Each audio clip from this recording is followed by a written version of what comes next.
कभी सोचा है, एक छोटी सी गलती भी जिंदगी को नरक बना देती है।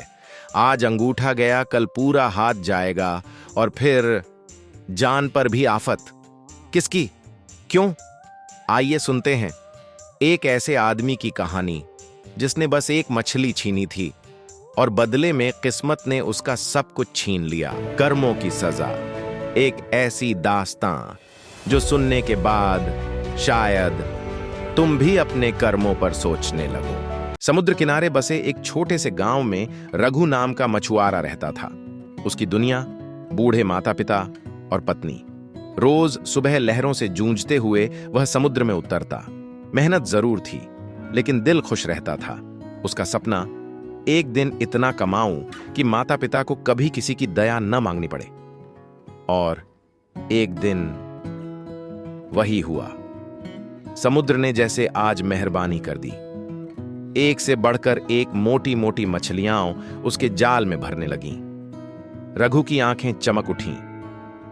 आज घर में दवा भी आएगी और अच्छा खाना भी। रघु किनारे पहुंचा ही था कि सामने आया गांव का गुंडा वीरू। उसने लालच से भरी नजर रघु के जाल पर डाली। ओए मछुआरे, ये सारी मछली मेरी होगी, तू क्या करेगा इतनी?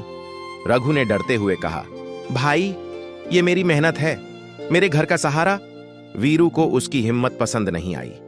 वह हंसा और रघु की सारी मछलियां छीन ली। रघु के सपने किनारे पर ही टूट गए और वीरू अपनी जीत पर खिलखिलाकर चल पड़ा। पर यहीं से उसका पतन शुरू हो चुका था। उसी रात एक बड़ा कांटा उसके अंगूठे में गहरा धंस गया। दर्द बढ़ता गया। डॉक्टर ने चेतावनी दी, सावधान रहो, इन्फेक्शन फैल गया तो अंगूठा जाना तय है। वीरू मुस्कुराते हुए घर चला गया, जैसे कुछ हुआ ही ना हो। लेकिन कर्मों की किताब कभी अधूरी नहीं रहती। 3 दिन बाद अंगूठा काला पड़ चुका था। डॉक्टर ने कहा, अब इसे काटना पड़ेगा, वरना हाथ भी नहीं बचेगा। वीरू चिल्लाया, नहीं। पर सर्जरी हुई और उसका अंगूठा काट दिया गया। लेकिन दर्द रुका नहीं। संक्रमण उसके हाथ में फैलने लगा। डॉक्टर फिर चिल्लाया, हाथ काटना पड़ेगा वरना जान जाएगी। इस बार वीरू टूट चुका था। सर्जरी हुई और पूरा हाथ काट दिया गया।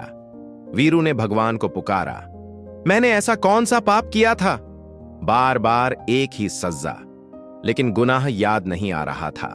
अचानक उसके दिमाग में वही दिन चमका। रघु, उसका रोना और छिनी गई मछलियां। वीरू बुदबुदाया, उस मेहनत कश की रोजी रोटी पर हाथ मारा, इसलिए भगवान एक एक कर मुझसे सब छीन रहे हैं। उसकी आंखों में पछतावा भर आया, पर बहुत देर हो चुकी थी। कुछ महीनों बाद वीरू ने रघु को देखा। वह अब भी मेहनत कर रहा था, लेकिन आंखों में सच की चमक थी।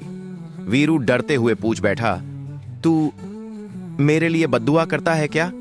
मेरे साथ इतना बुरा क्यों हो रहा है? रघु ने शांति से ऊपर आसमान की ओर देखा। मैंने तेरे लिए कुछ नहीं कहा, बस भगवान से बोला। इसने मुझे अपनी ताकत दिखाई है, अब आप अपनी ताकत दिखा दो। रघु बोला, कर्म कभी किसी को छोड़ते नहीं, जैसा बोओगे वैसा ही काटोगे। अगर इस कहानी ने आपके दिल को छू लिया हो तो इसे जरूर लाइक करें और शेयर करें, ताकि कोई और भी समझ सके कि कर्मों की सजा से कोई नहीं बचता।